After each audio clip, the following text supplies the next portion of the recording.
All right, welcome back. Nightmare Zone, episode, I think, 17. I have one shout out today, and that's to Jacob Myers, which I may have already given him a shout out. There have been so many requests, and have been so busy, it's been hard for me to keep up with it, but if I gave Jacob Myers a shout out already, well, here, you get a second one. Jacob Myers, shout out to Jake the Snake, who I think is his friend. I don't think it's actually him. But yep, that's it for now. Like, it's, there will probably come a point where there's going to be so many requests for shoutouts that it will become very burdensome to do that, and to basically get all the shoutouts out. Because my rule is typically I don't like it to last longer than this loading screen that you're seeing right here. And if that starts to become the case, I guess I'll have to become a little more judicious about my shoutouts. But until that time comes, we will keep it up. So I just got done recording the 7th episode of the Heartlands. That was actually a pretty interesting one. I got a lot done in it.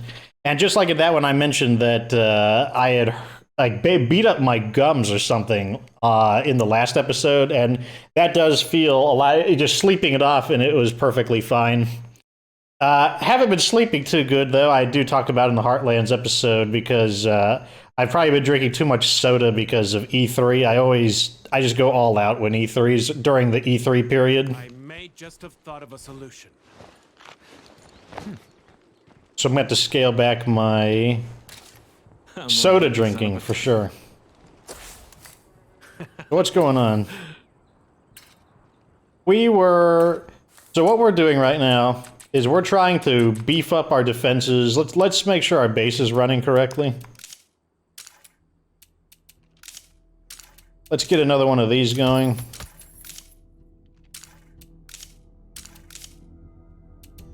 Might as well turn that on.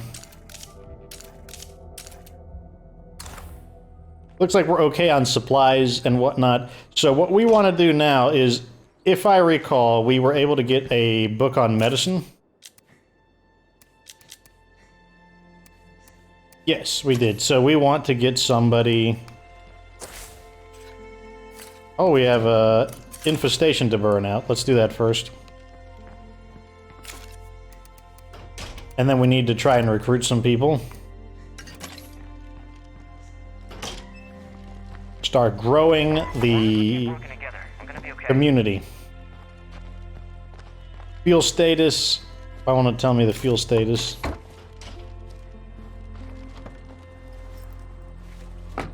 Okay. I have no idea why it wasn't showing me the fuel state, but it's good enough.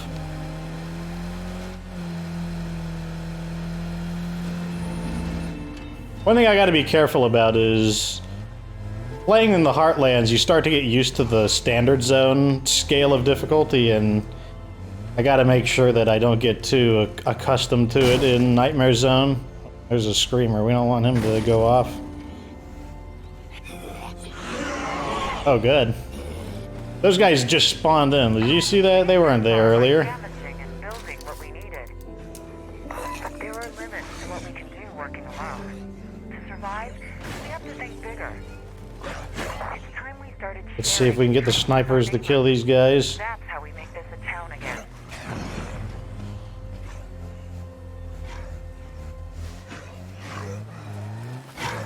The ferals are faster, so I'm hoping that because they're faster, we can lure them and basically separate them from the regular zombies to reduce the probability of the snipers going after them. Yeah, there we go. Come on, get them. Get them. There we go.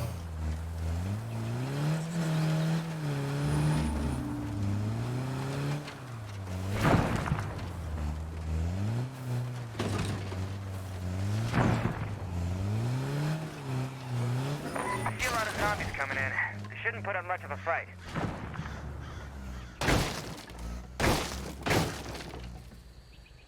Okay, now we can get out.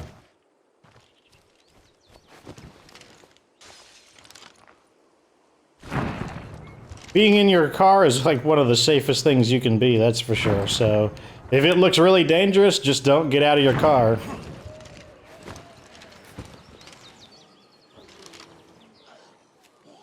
Jeez.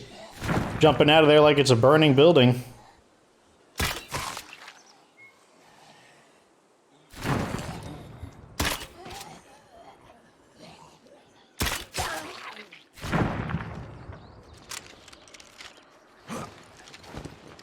I'm guessing he's inside the building, the feral. Not the feral, the... He's most definitely inside the building. I gotta watch the noise.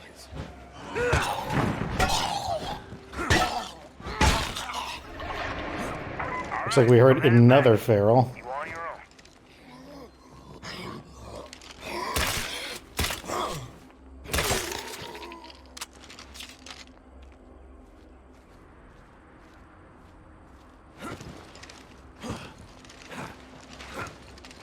With the double sniper support, we're able to have pretty good protection against ferals.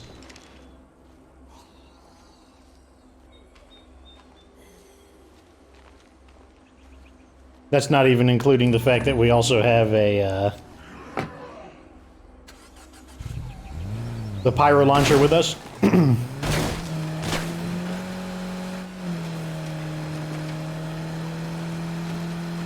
So between multiple layers of sniper protection and the pyro launcher, I think we'll have decent protection against ferals.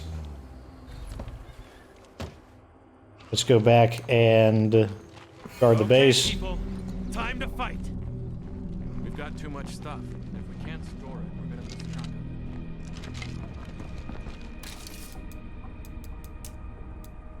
This sniper support is back up and running, so that's good. Let's equip this in case we got some ferals coming in.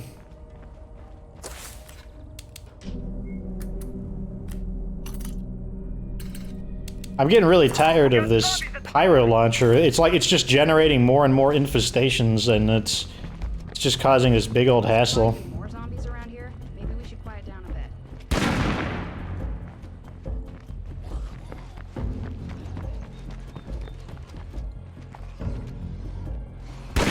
We got a screamer over there. Let's... Man, I hate those guys.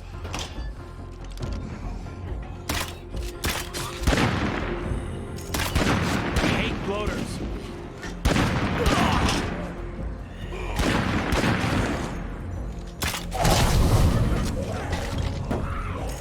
I'm really glad I can be a part of this family. So someone asked about the Heartlands. Is there going to be a Nightmare Zone difficulty? I'm not actually sure. Because right now, Heartlands is standard zone exclusively. I want to say they probably won't add a Nightmare Zone difficulty to it, but who knows.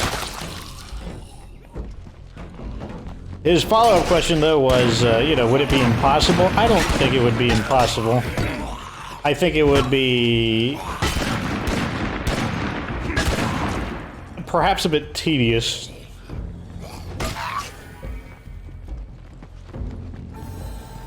Is that it? That's it. No more Zeds. For now.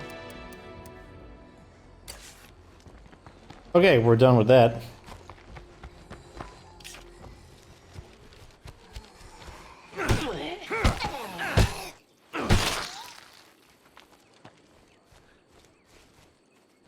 Need to refuel. I answered this question in Heartlands, but you know, not everyone is watching the Heartlands series, so I'll answer it here. What do I think about Heartlands so far? I'll say that I agree with a lot of the criticism of Heartlands, that it's got good ideas, there's no doubt about that. But it also feels like it kind of falls short, like it's not quite enough. It's like it's good, or maybe not even good, it's decent. Like, I think people were hoping for a little bit more than that. And I don't think it is unfair for people to want a little bit more. Like, I think what it really needed was some content that has a bit more permanence to it, stuff that you could actually use in, Who do we want to try to recruit? I really want that over... I think, let's Okay, let me check out these guys. Oh, that's right, we couldn't do that quest. So let's go over here and do that mission there, because we're just trying to make friends and see who we can recruit. And so what I mean by that is, I think it's a shame that they put all this effort into the game mode, the Heartlands game mode, and then, well, when you're done with the game mode, well, that's that. Let's, like... They don't let you bring any of the facilities over. They don't let you bring, you know, like... Can't, like, unlock the weapons to make them appear in this game mode. It's like... I'm not sure. There's just a lot of things where... It's all trapped on the other side of the game, and that just kind of feels like crap. It's actually a pretty short game mode. Like, yeah, you could definitely beat it in, like, less than 8 hours if you are staying on task. And even if you aren't staying on task, it really would not take very long to beat the game mode. It is quite short.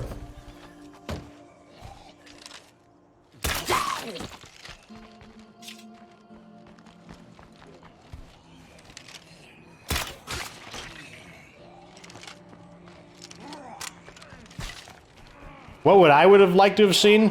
What I would like to see is... They should have unlocked the map as a fully playable map when you beat the campaign. I think it would have been really neat if it was like a unique hard mode map, where it could also be Nightmare Zone as well, but like, just add in the kind of like, Heartlands themed problems, like with the plague walls and stuff like that. And then just allow us to get the awesome loot and make it so that it only can be obtained on that map. And that you could take it to other maps, you could take it to other communities, but you have to obtain it in the Heartlands map, and it'd just be kind of like an extra hard area. And I think that would have been really good, because what people want is, they want more... So what is this? We were abandoned our last home, some of us didn't make it. Oh yeah, okay, so this is just a repeat of those guys. Can I interrupt?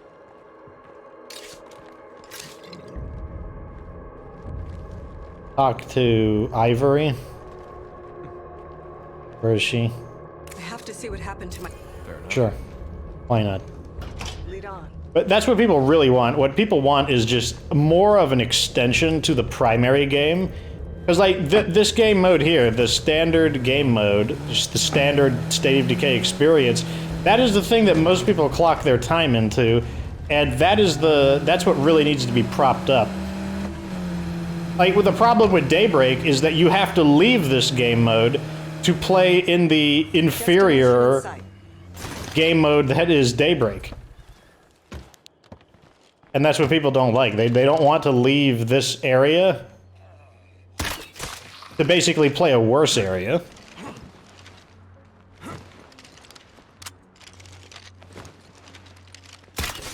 Break the windows.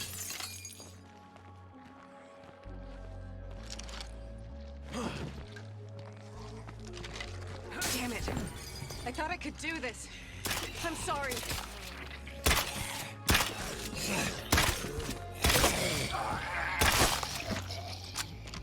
Got him. See what they got.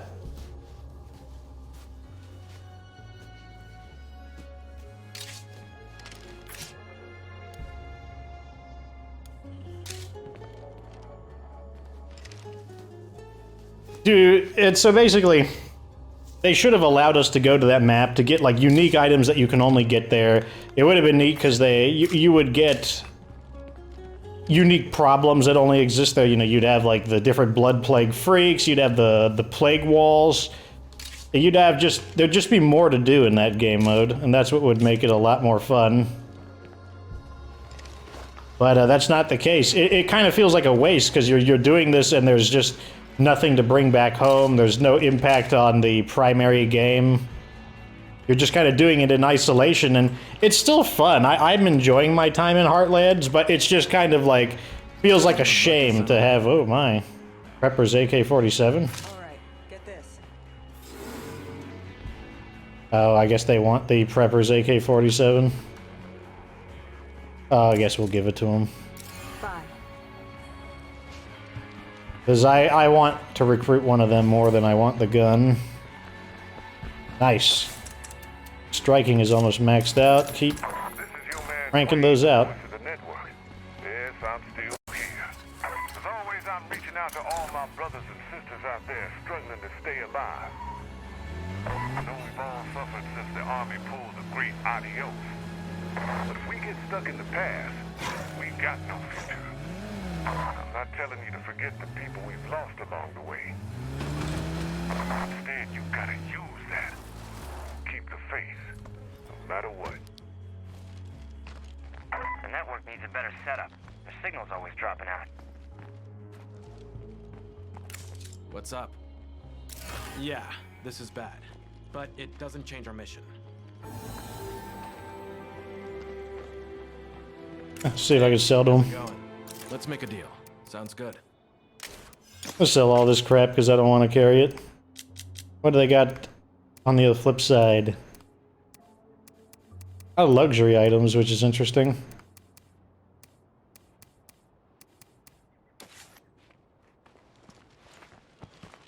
I don't want to kill that feral.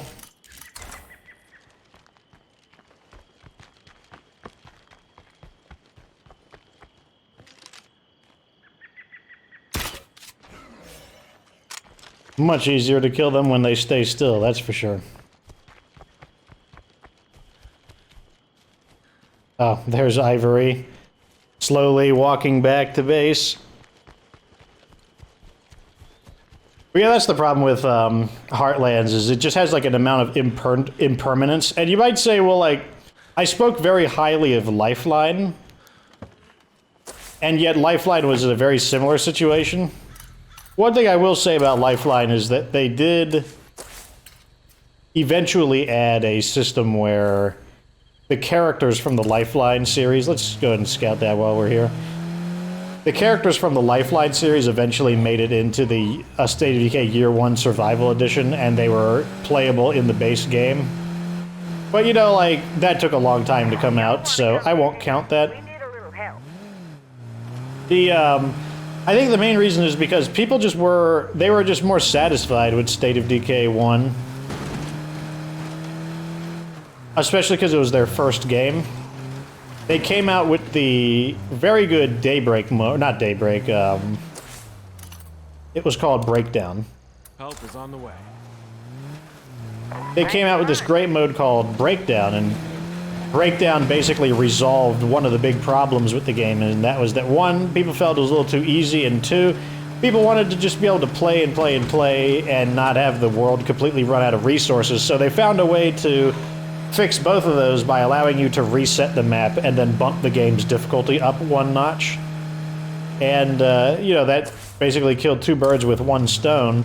And as you could tell, the Nightmare Zone revamp is similar to Breakdown in that they added Nightmare Zone as a way to address one of the weaknesses of the game, that it's too easy. But I think the reason why people are less forgiving of State of Decay 2 rather than State of Decay 1 is that, for starters, I think State of Decay 1 Lifeline is just a more fun expansion. It's just way more engaging, and it feels a lot different. It's basically reverse State of Decay. You start out very strong, but you slowly get weaker over time, whereas it's typical State of Decay. You start out at your weakest, and you grow stronger over time. So it was just a different kind of experience as well.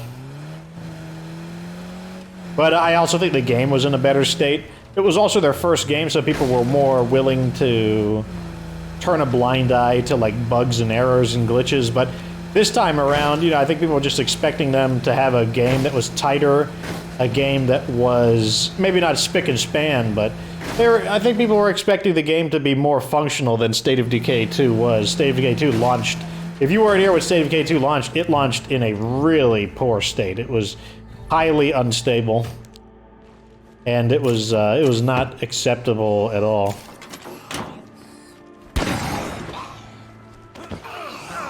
One month later, they released a bunch of patches that fixed a great deal of the issues. But in some ways, I think that just angered people some more, because it was basically like, oh, if you just waited a little bit longer, you know, you wouldn't have had any of these, like, problems, and your... Uh-oh, we might have deposited those a little too early. Yes, we did. So let's put this in there. Let's pull the rucksack back out before the materials break. Nice. Real graceful. There we go.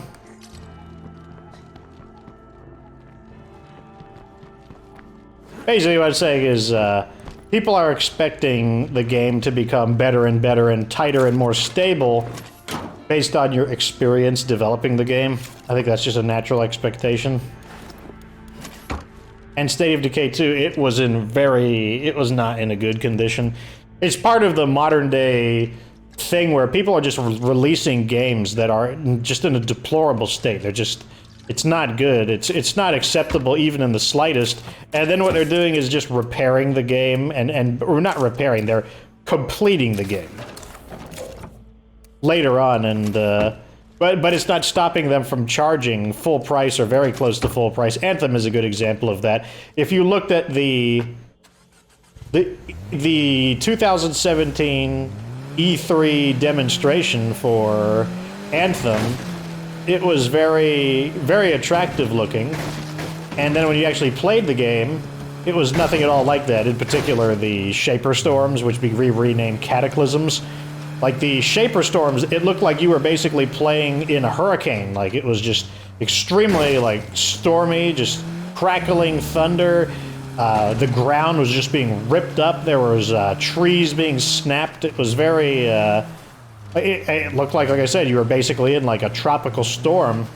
And then when the playable version of it came out, it wound up looking like any game, just with like a little bit of a filter to give it kind of a slightly unnatural appearance. And then, you know, the trees kind of swung around a little bit, you know, make it look a little breezy. But it was nothing at all like it was advertised. And that promotional material, it wasn't cinematic stuff. It was presented to look like gameplay. It was presented in a way where it's like, no, this looks like it's gameplay. And that's really one of the problems, is that you've got these games and they're charging full price or very close to full price, and the game is dysfunctional at launch, and then they fix it after. They don't always fix it either. Sometimes they give up on the games. An example of that would be there was a game called Dawn of War 3. I was a huge fan of the Dawn of War series, and they gave up on the game months after it came out, and then they subtly blamed the fans. They were like, "Oh, what are we gonna give these people this thing? Yeah, here we go. I sure appreciate Now they should become friendly or allied." Hey Okay. there, stranger. This one has craftsmanship. She's an enclave of one person. Jogging buddies, stamina, and cardio EXP. That's actually kind of awful. Let's see if, do you have anything useful to sell? Good to see you're still upright. I'll take that. Huh. Definitely not what I was expecting from this. I'm disappointed that it's only one person. But that's basically the issue I have, is that you've got these games that are very shamelessly deceptive, advertising a product that is not, that the actual game is not going to be anything like what they're just demonstrating. And like I said, sometimes they present it where it looks like gameplay. It's not like when the new Halo trailer came out. It's clearly cinematic. It's clearly like a hype-based movie. And you know that, well, that's not what the game is going to be like, because that's basically a movie. But, you know, they do make their hype trailers. These are basically hype trailers that are designed to look and mimic gameplay. I think they even get people speaking in-game, like kind of speaking somewhat cooperatively, somewhat tactically, to make it sound like these are players playing the game, and then, you know, it comes out nothing like that. And the way it relates to State of Decay is that State of Decay was one of those games. State of Decay 2 launched in a terrible state, and it did not, and that's not what they advertised. They didn't advertise a game that, it wasn't like on the list of things like battle, zombies, ongoing in a desperate apocalypse, you know, like battle against the blood plague, a virulent disease that transforms people into, like, disgusting plague zombies.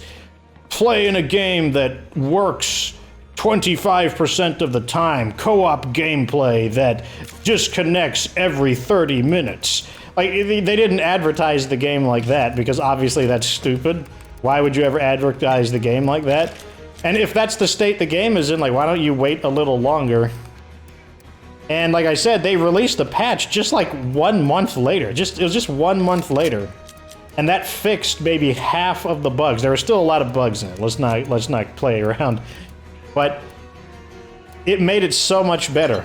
Like, the game was so much more stable after just... Well, what do you... Oh, is she done? Oh, she's finally done, so that's her skill maxed out. Let's play as, Mina. Like, we're not gonna do that mission, so it doesn't matter. Jump-started by figuring out how people out there can help each other. Hey, does anyone out there have extra resources and need some help finding a buyer?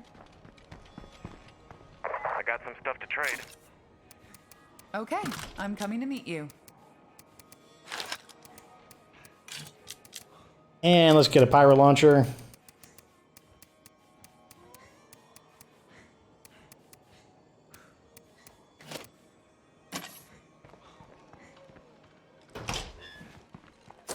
So what's on the agenda? Like, we're kind of at the point where, like, I'm not even sure what to do. Like, we've basically done... I mean, like, we could destroy this infestation. But I'm kind of at scraping the barrel. We're basically just living day to day. At this point, we're kind of just living. There's not a whole lot of very specific things to do. Oops. Like, I mean, I guess we could just farm resources and make money. Start making more preparations for when the game starts to crank up the volume of zombies, but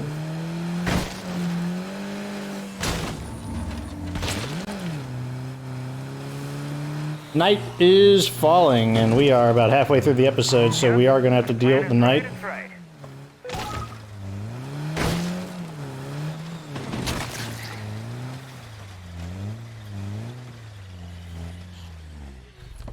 Close enough.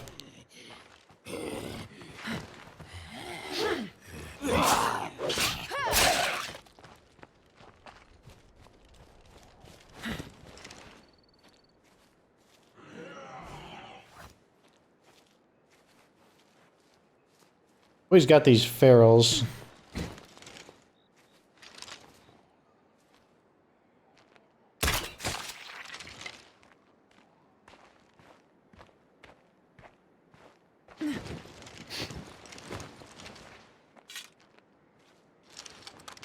Oh, this is one of those magical self-cleaning infestations. Always nice. Let's loot the greenhouses, I guess. Why not? Get the car closer, though, because I don't know. I don't want to get caught with the feral.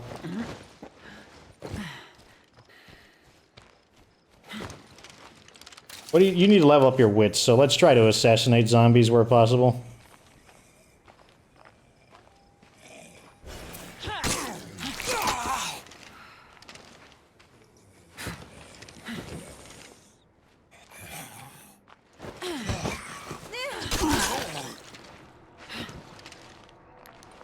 I think the upper echelon games talked about this, and I'm like, you know what, I think that's a good point. That the reason why these games are getting worse in this manner, I mean, there have always been really clickbaity, you know, like, crappy cash grab games. That's always existed. In fact, that was part of the reason why the video game market crashed. It was known as Atari Shock.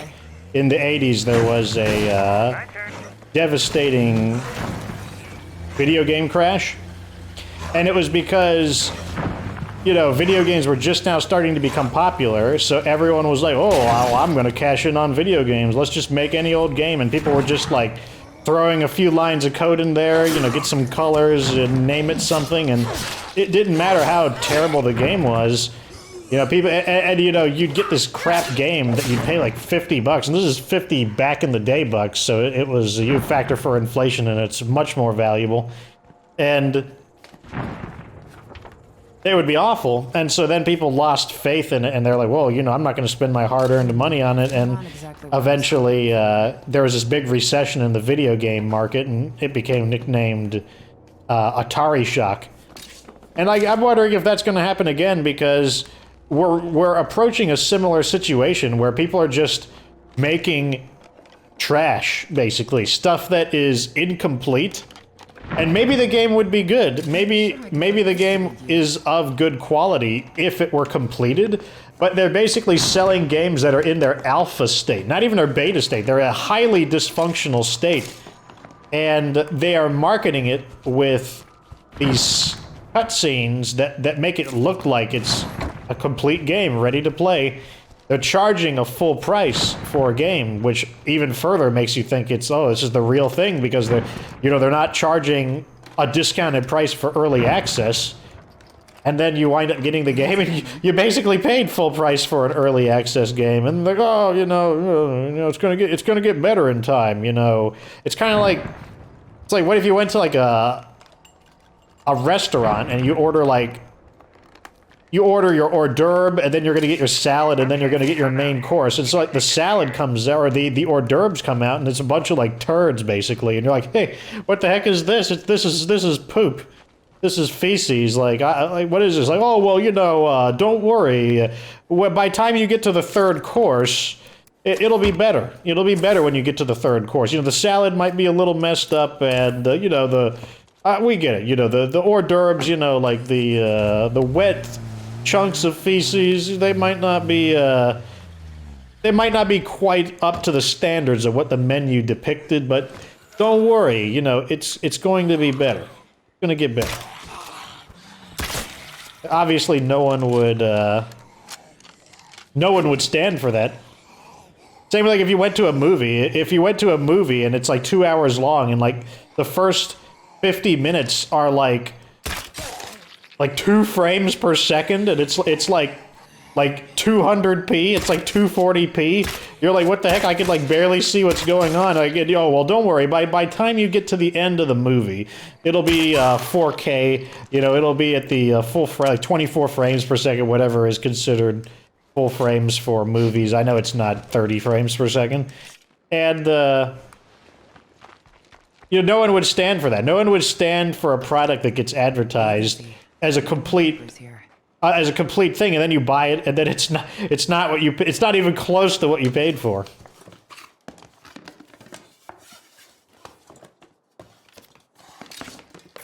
And like, I don't talk about it too much with State of Decay, because I like the game. I like State of Decay, and I'm also accustomed to playing really buggy, janky, glitchy games. That's nothing new to me, but just because I'm used to it doesn't mean that I'm gonna, you know, turn a blind eye to it. Doesn't mean I'm going to excuse it.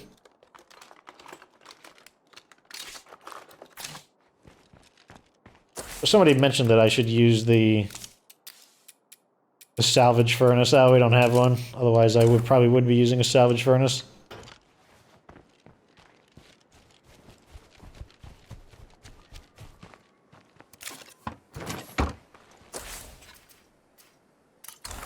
Check this area while we're here.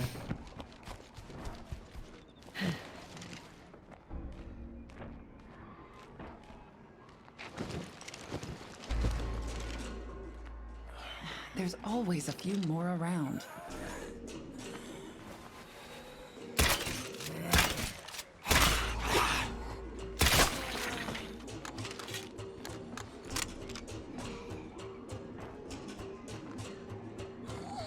He's right around the corner.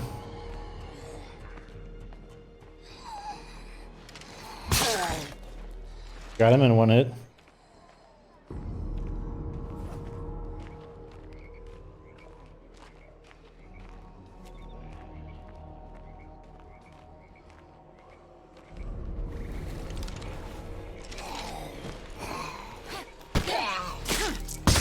Oh, that's right, I'm maxed out in swordplay, so I can just use the standing execution.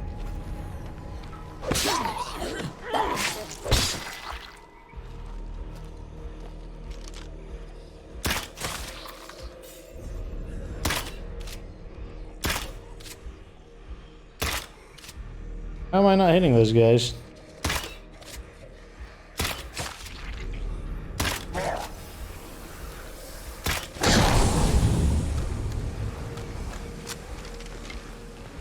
There's a lot of stuff going on here at this stupid place. I'm just trying to loot some stuff. Zombies are getting nosy.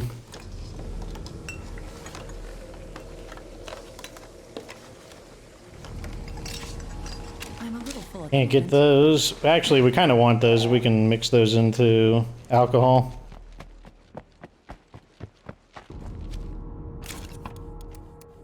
Go ahead and throw that in. We'll grab the ethanol, wherever it was. Oh, here it is.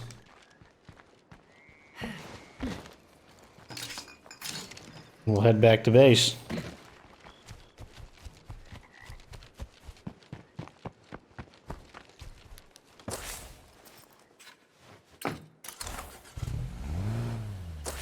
Remove the marker so I don't get lost.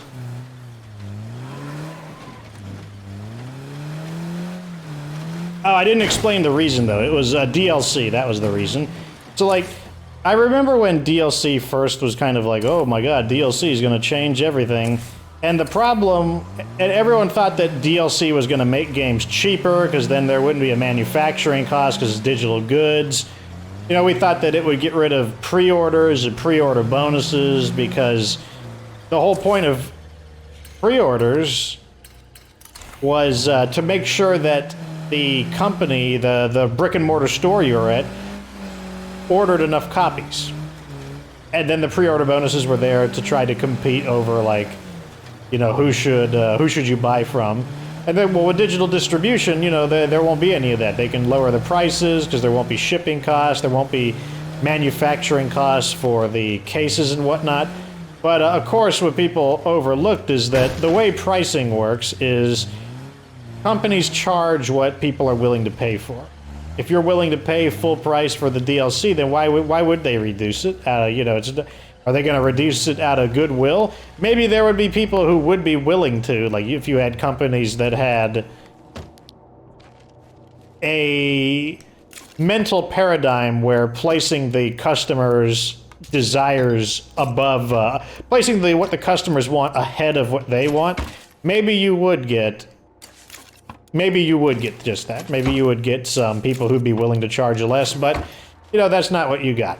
But to make matters worse, the fact that games are, you have DLC now, it means that they can be patched at a later date. Before DLC was a thing, it was very hard to update games. Like, you had to wait for an expansion to come out. Basically, a totally new version of the game that required its own installation and CD and everything. Like, if you bought the Elder Scrolls Morrowind, the only way you would get an update for it is when an expansion were to come out, and then you would buy the expansion to the game, and it would include the updates to it.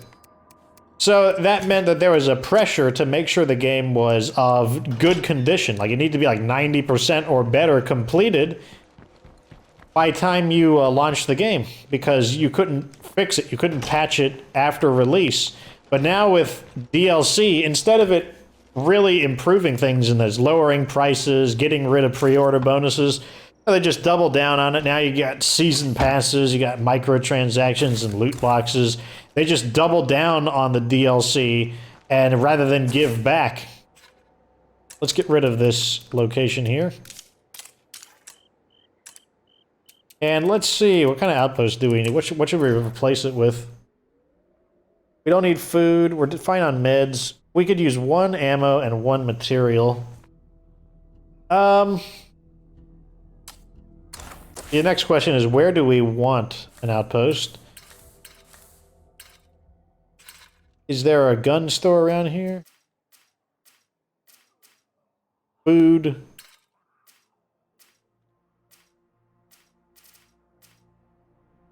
Not sure where I want to put the last outpost. I like to space them out a little bit. This one we could probably move to here.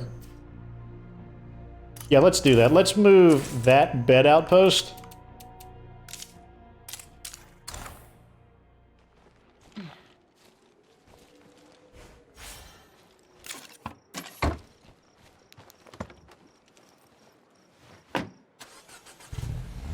We're really at the point of the game now where we're just kind of polishing things up. We're literally just surviving. Like, there's no... I mean, I have my own personal projects, but... if you got ideas for me, send them down in the comments section.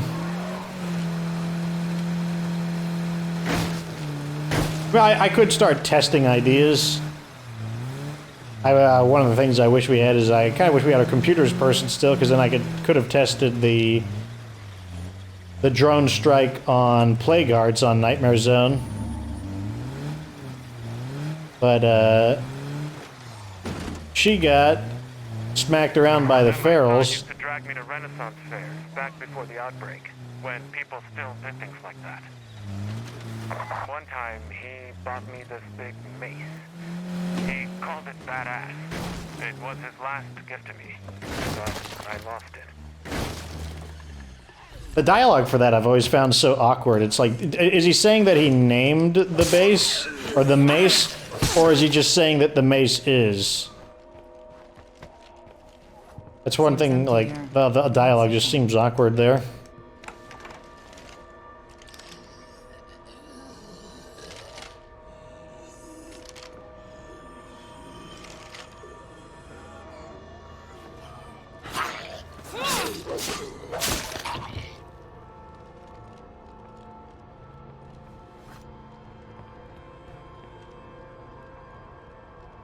Well, I don't hear anything lurking about. Okay, now we'll claim this. Okay, this outpost is good to go.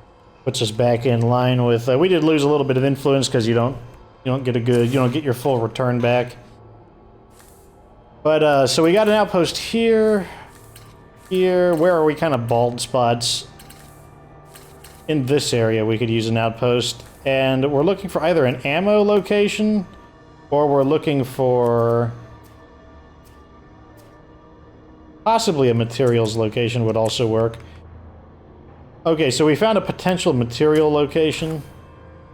Let's crouch in case somebody wanders by. Heads. There is the artillery location. Oh, maybe I'll take the artillery location. We can experiment with artillery some more. I'm actually kind of digging that idea. I think we're going to claim the military base.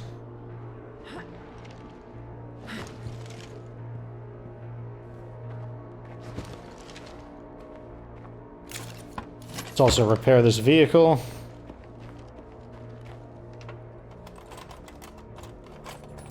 I forgot one idea somebody gave me. I'm like, you know what? I think that's actually not a bad idea. I might take them up on that offer, and that is to go and build another workshop right here, just so we can install a CNC mill in it. Where is it? Where is... Oh, we can only have one at a time. Interesting. Well, I'm just looking, like, what can we build there? We could build a kitchen, but we don't have a cook. We could build a still. We could build a garden, and... What if we just built the garden temporarily? Doesn't seem like a bad idea. Basically, until I actually farm up the prestige points in order to get something, why don't we just build a garden and start getting medicine? Because the more medicine we get is that... There it is. That's the location I was looking for. The more medicine we get, I can make the bulk plague cures. And we can farm some influence, and the more influence we have, the better.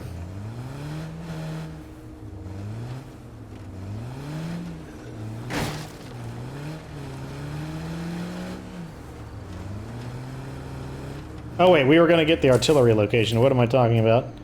That's what we were going to do. We were going to experiment with artillery.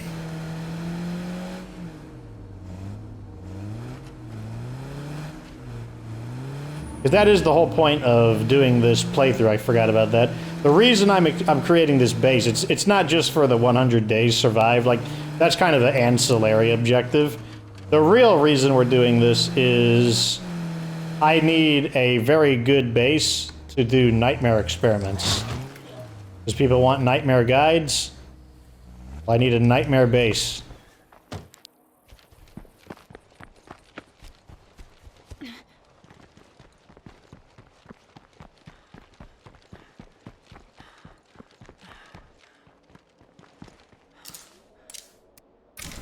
The area is secure and the outpost is up. Okay, now we have one of everything. Not gonna do that quest. That quest is, oh yeah, that quest to search for the mace. Let's destroy that while we're here.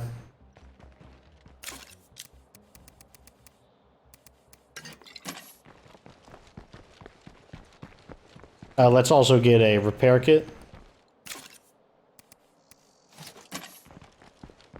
And probably a fuel tank as well. I think we used the fuel tank recently.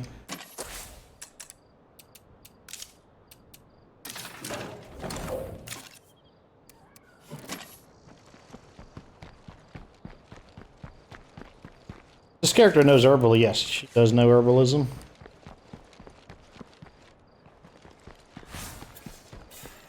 Nice. She's maxed out there. People's skills are definitely coming together. 13 days, so we've got 87 days to go. 87 days to go. Mark that there so we know where we're going.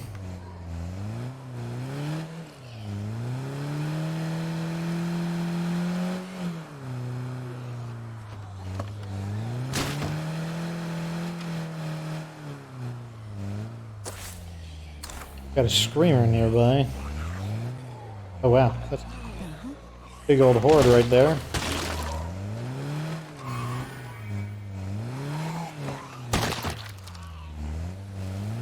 Stop by these guys real quick. Looks like that area is pretty congested with zombies. First thing we're gonna do is refuel. Can't do it.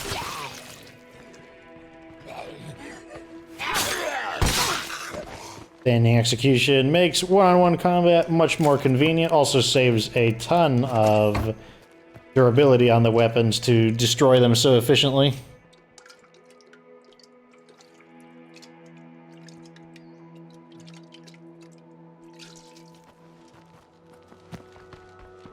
Check what they got to sell while we're here. Good to see you again.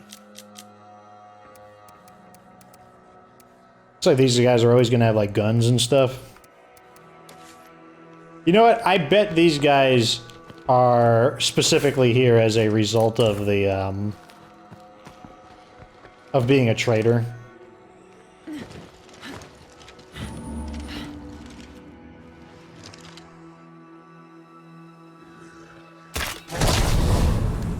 These guys are probably here specifically so that we can actually do the traitor quest.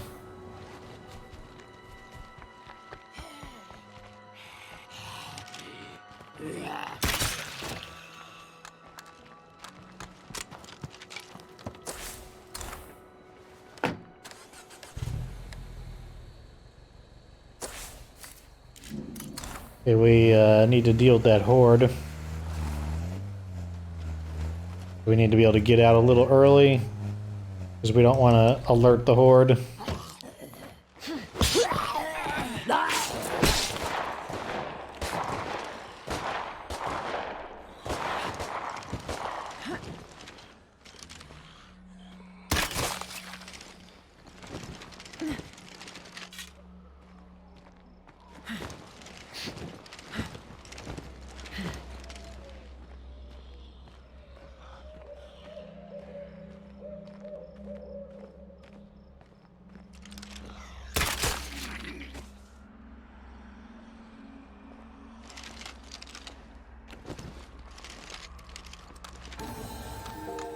Okay. Another one of these disappearing. Very strange. Very strange indeed. Well, back to base. Well, actually, let's just kill these freaks. Done, folks. Let's get the next stage building. Good, we can build it without going into heavy siege.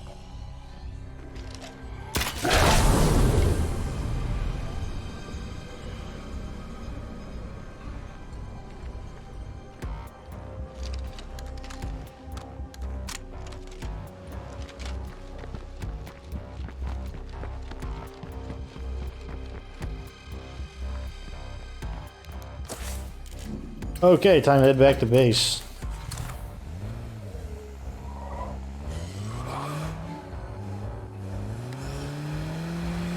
Might call it the end of the episode too, because like I said, there's not a whole lot left to do. And I think we're like 50 minutes in, so I don't mind shaving a few minutes off. Because normally I go extra long, but I guess we'll be on time, or a little early this time.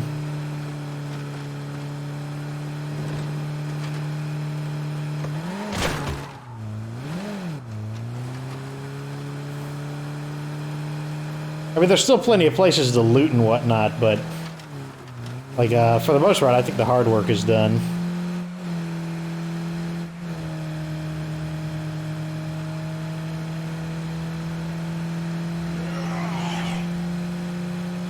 We passed by the feral.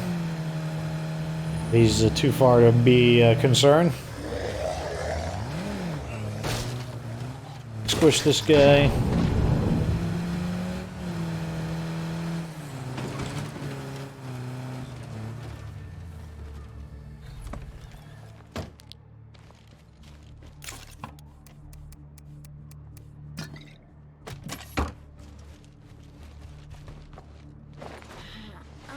Something I still need to do, and I haven't done. Oh, wait, look at that. We can add some more materials in.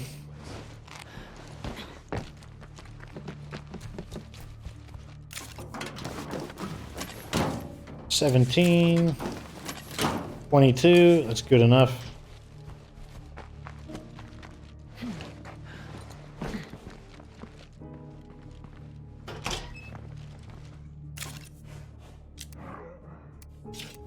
I hear a feral. Let's do a loop around our base perimeter to, okay, there's our buddy. Ow.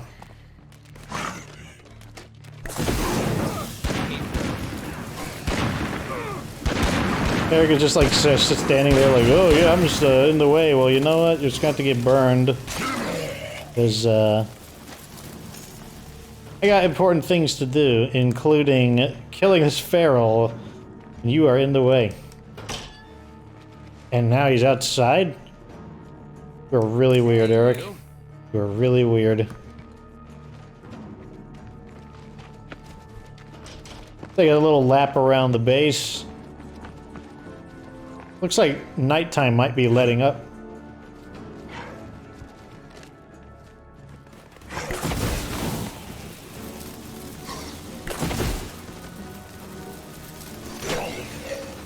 Good.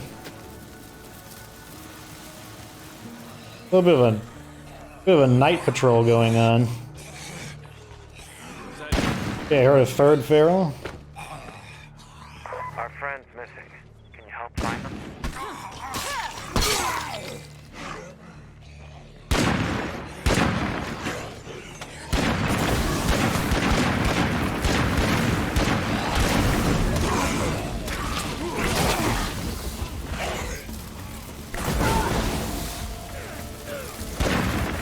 Eric getting burned again because he's absolutely worthless, just in the way.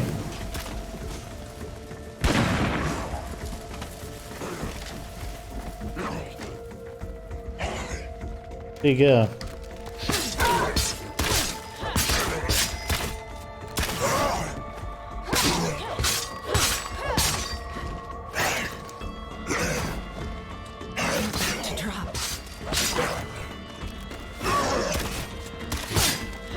Just really surprised how much damage this thing can take. Man, we burned it many times and now it's just still hacking away at it, and it's still not dead. Well, let's continue our... Well, let's let someone else who doesn't have an injury and a trauma.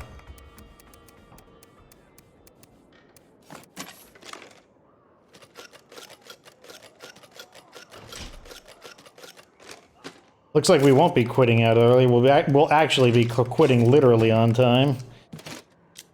Because we're finding quite a bit of freaks around the base. I'm not about to allow them to just pile up. No siree. Let's send Eric, who somehow doesn't have any injuries. Who has full health. Eric, who has full health. And still is armed with a crossbow, too. Weird. Well, good thing we switched to him, because we'll need to rearm him. Oh, he happens to also have the pyro launcher equipped. Alright, so let's loop around the base. Hey, how's it going? Clear out any freaks.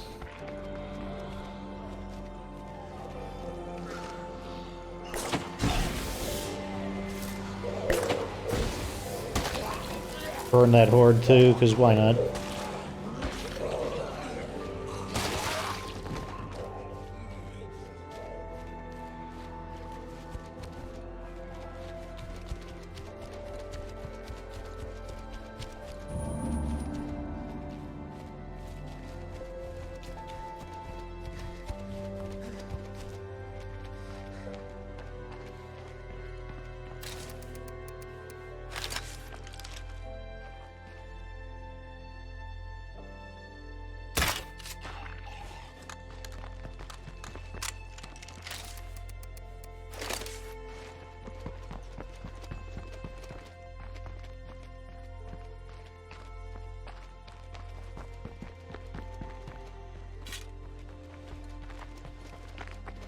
Look out in the field a little bit. We've made it this far by scavenging and building what we needed. But there are limits to what we can do working alone. Yeah, good news. The area is secure. Now let's sign out. Looks like, yeah, actually it wound up being a full-length episode with those weird That's how we make this a town again. multiple ferals appearing at the end for some reason. So we'll sign out with Eric, because why not? Eric hasn't gotten the chance to sign out for a bit. So, what did we get done today? Just kind of miscellaneous crap. You know, we reorganized our outposts a little bit. Gonna experiment with the artillery again. Like, I always want to make sure I can find a use for all the things. You know, the tools are there, let me see if they're actually good. If I can't find a use for them, then, you know, in the end I can't find a use for them. But I don't know if I can find a use until I give them a decent try. Not just once and then be like, oh, it's crap. Gotta try it a few times. But that's what we've done. You know, we are building up things a bit. I'll need a good mod in order to... Let's go ahead and just activate this to switch it over to medicine. But that's that. You know, if you have something in particular you want me to try, if you get bored of Mayor Valley, you want to see me move on to Cascade Hills or something, I'm not opposed to doing that either. We're mainly here to build up some influence. I would need to get to about 5,000 or 6,000 influence before I'd want to change bases. And I might switch back between Mayor Valley and Cascade Hills during the 100 days, but that's the end of this episode. Definitely noticing an increase in the amount of freaks. Think about all the ferals we killed if we include the ones by the sniper tower kills. So they're definitely increasing the density of zombies, but we're also increasing our firepower for use against them. But that's the end of this episode. Like this video if it was entertaining. Subscribe for future State of K2 content. Of course, remember that you don't have to be good to get good.